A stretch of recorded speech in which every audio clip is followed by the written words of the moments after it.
नमस्कार मित्रांनो, सहर्ष स्वागत आहे आपल्या मराठी मास्तरच्या यूट्यूब चॅनलमध्ये. घेऊन आलो आहोत अजून एक नवीन अपडेट.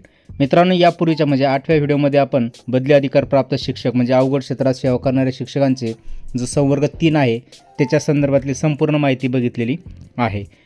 याच सिरीजमधला आजचा 9वा व्हिडिओ आहे आणि आजच्या व्हिडिओमध्ये आपण संवर्ग 4 म्हणजेच एकाच क्षेत्रातील सलग 10 वर्ष सेवा, मग ते क्षेत्र अवघड असेल किंवा सुगम असेल आणि सध्याच्या शाळेमध्ये 5 वर्ष पूर्ण झालेले शिक्षक हे बदलीस पात्र शिक्षक म्हणून संवर्ग 4 मध्ये येत असतात. 18 जून 2024च्या शासन निर्णयानुसार संवर्ग 4 साठी म्हणजेच बदलीस पात्र शिक्षकांसाठी कुठले नवीन निकष आहेत, कुठले कार्यवाही त्यांच्यासाठी केली जाणार आहे, कुठल्या टप्प्यामध्ये त्यांची बदली प्रक्रिया राबवली जाणार आहे, हे आजच्या व्हिडिओमध्ये आपण बघणार आहोत. तत्पूर्वी डिस्क्रिप्शनमधून तुम्ही इतर व्हिडिओ जे आहेत ते बघू शकता. चला तर मग व्हिडिओला सुरुवात करूया. सर्वप्रथम बदलीस पात्र शिक्षक म्हणजे कोणते शिक्षक याची व्याख्या 1.10 मध्ये दिलेली आहे. बदलीस पात्र शिक्षक म्हणजे ज्या शिक्षकांची सर्वसाधारण क्षेत्रात किंवा अवघड क्षेत्रात बदलीसाठी निश्चित धरावायची सलग सेवा 10 वर्षे पूर्ण झालेली आहे आणि विद्यमान शाळेत सदर शिक्षकाची 5 वर्षे पूर्ण झालेली आहे असे शिक्षक.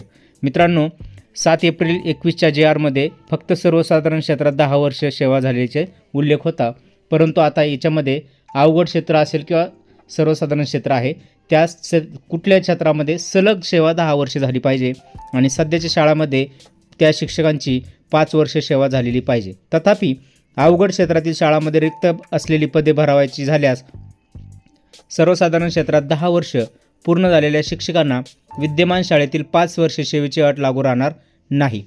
जर शेवटचा टप्पा राबवल्यानंतर सुद्धा अवघड क्षेत्रातील जागा रिक्तच राहिल्या तर शाळेवरची 5 वर्षाची अट काढून टाकली जाईल.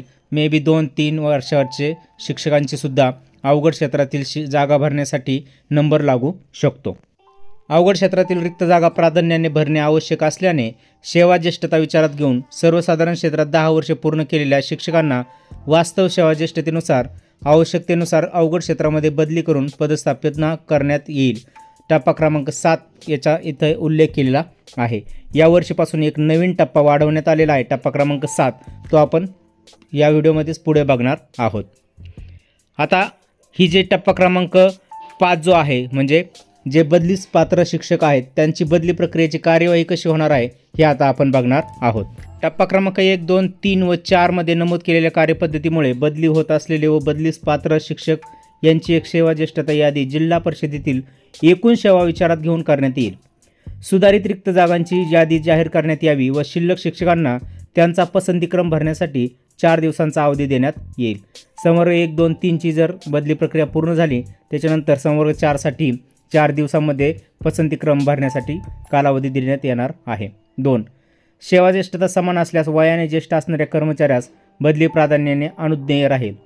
या यादीतील शिक्षकांच्या त्यांच्या प्राधान्यक्रमाने व त्यांच्या पसंतीक्रमानुसार बदल्या करण्यात येतील, परंतु ह्या शिक्षकांची बदली ही ते ज्या शाळेत जाण्याची इच्छुक आहेत त्या शाळेत ठेवायच्या रिक्त जागा सोडून अन्य रिक्त जागा असतील त्याच रिक्त पदांवर बदली होऊ शकते.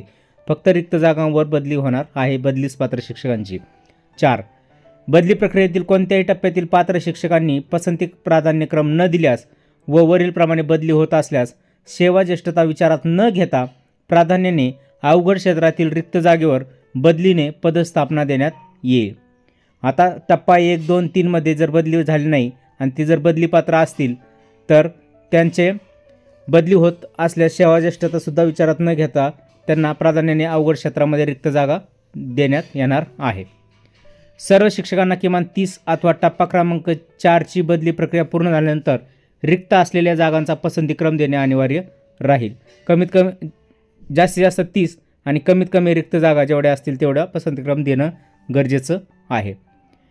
6. विशेष संवर्ग 1 अंतर्गत पात्र शिक्षकांनी बदलीतून सूट घेतल्यास व संबंधित शिक्षकाचा जोडीदार इतर संवर्गामध्ये बदली पात्र असल्यास जोडीदाराची बदली पात्र संवर्गातून बदली केली जाईल. संवर्ग 1 ला नकार देण्याची सुविधा आहे, त्यामुळे जर त्यांचा जोडीदार बदली पात्र असेल तर त्यांना बदली पात्र संवर्गातून बदली नक्कीच केली जाणार आहे. पुढे बघूया टप्पा क्रमांक 6. आता याच्याशी कसा संबंध आहे ते आपण पुढे बघणार आहोत. टप्पा क्रमांक 5 झाल्यानंतर म्हणजे बदलीस पात्र शिक्षकांची बदल्या झाल्यानंतर सुधारित रिक्त जागांची यादी जाहीर करण्यात यावी व टप्पा क्रमांक 5 मधून उरलेल्या शिक्षकांना पसंती क्रमामध्ये बदल करण्याचे पुन्हा 4 दिवस कालावधी देऊन टप्पा क्रमांक 5 नुसार सर्वांची सेवा ज्येष्ठता व पसंती क्रमानुसार बदली करण्यात यावी। याचा दुसरा अर्थ असा की बदली पात्र शिक्षकांची त्या टप्प्यावर नक्कीच बदली होणार आहे। टप्पा क्रमांक 5 नुसार सर्व शिक्षकांना किमान 30 अथवा टप्पा क्रमांक 5 ची बदली प्रक्रिया पूर्ण झाल्यानंतर उर्वरित रिक्त असलेल्या जागांचा पसंतीक्रम देणे अनिवार्य राहील। या शिक्षकांनी पसंतीक्रम न दिल्यास किंवा त्यांच्या प्राधान्यक्रमाप्रमाणे जागा उपलब्ध नसल्यास व त्याप्रमाणे वरीलप्रमाणे बदली होत असल्यास उपलब्ध होणाऱ्या पदावर त्यांची बदलीने नियुक्ती केली जाईल। ज्या उर्वरित जागा आहे तिथे त्यांच्या पसंतीक्रमानुसार जरी जागा भेटली नाही तरी त्यांची बदली होईल। आणि शेवटचा जो महत्त्वाचा टप्पा आहे याच्यामध्ये नवीन बदल करण्यात आलेला आहे। याच्यामध्ये टप्पा क्रमांक 7 सुद्धा ॲड करण्यात आलेला आहे। हा टप्पा क्रमांक 7 स्पेशल फक्त अवघड क्षेत्रातील रिक्त जागा भरण्यासाठी राबवायचा टप्पा आहे। टप्पा क्रमांक 6 पूर्ण झाल्यानंतर अवघड क्षेत्रातील भरणे आवश्यक असलेल्या रिक्त जागा शिल्लक राहिल्यास मुद्दा क्रमांक 1.10 मध्ये नमूद केल्याप्रमाणे अवघड क्षेत्रातील रिक्त जागा भरणे हा टप्पा क्रमांक 7 राबवण्यात येईल। आता ह्या टप्पा क्रमांक 7 मध्ये कसं होणार आहे बघा। या टप्प्यात समाविष्ट होणाऱ्या शिक्षकांची यादी प्रथम जाहीर करण्यात यावी।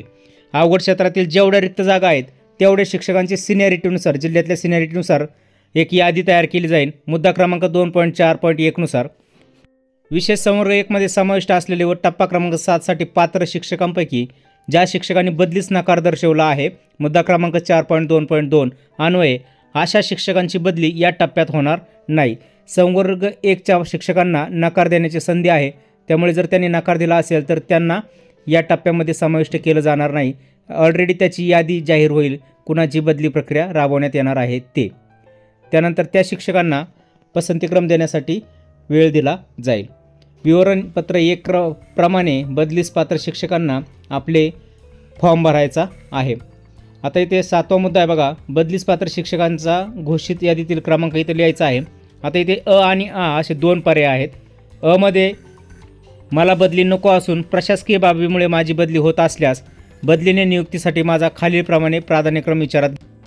जर तुम्ही इथे नकार दिला तर तुमची प्रशासकीय बाबमुळे म्हणून बदली होणारच आहे आणि त्यासाठी तुम्हाला 30 प्राधान्यक्रम द्यायचे आहे। आणि आ मध्ये मला बदली हवी असून विनंती बदलीसाठी माझा खालीलप्रमाणे प्राधान्यक्रम विचारात घ्यावा, याच्यामध्ये टिक करून 30 शाळा द्यायच्या आहे। लक्षात घ्या, संवर्ग 4 मध्ये आपली बदली होणारच आहे, कारण संवर्ग 4च्या टप्प्यात झाली तर चांगलीच आहे। पण जर संवर्ग 4च्या टप्प्यात जर झाली नाही आणि 7व्या टप्प्यामध्ये झाली, कारण आपली जी सिनियरिटी राहणार आहे त्या सिनियरिटीच्या यादीमध्ये आपलं नाव येऊ शकतं आणि मग नाव आल्यानंतर आपल्याला 7व्या टप्प्यामध्ये बदली भेटेल, पण तिथं तेव्हा अवघड क्षेत्रातील जागाच आपल्याला दाखवल्या जातील। त्याच्या आधीच विस्थापित लोकसुद्धा शाळा मागणार आहेत। म्हणजे याचा अर्थ समजून घ्या की जे टप्पा क्रमांक 7 मध्ये जाणार आहेत ते संपूर्णपणे अवघड क्षेत्रातील जागा भरण्यासाठी जाणार आहे। त्यामुळे चांगला अभ्यास करून आपण संवर्ग 4 मध्ये फॉर्म भरायचा आहे। व्हिडिओ आवडल्यास नक्कीच लाईक, शेअर आणि सबस्क्राईब करायला विसरू नका। पुन्हा भेटूया अशाच नवीन अपडेटेड व्हिडिओमध्ये। तोपर्यंत धन्यवाद मित्रांनो। जय हिंद, वंदे मातरम, जय महाराष्ट्र।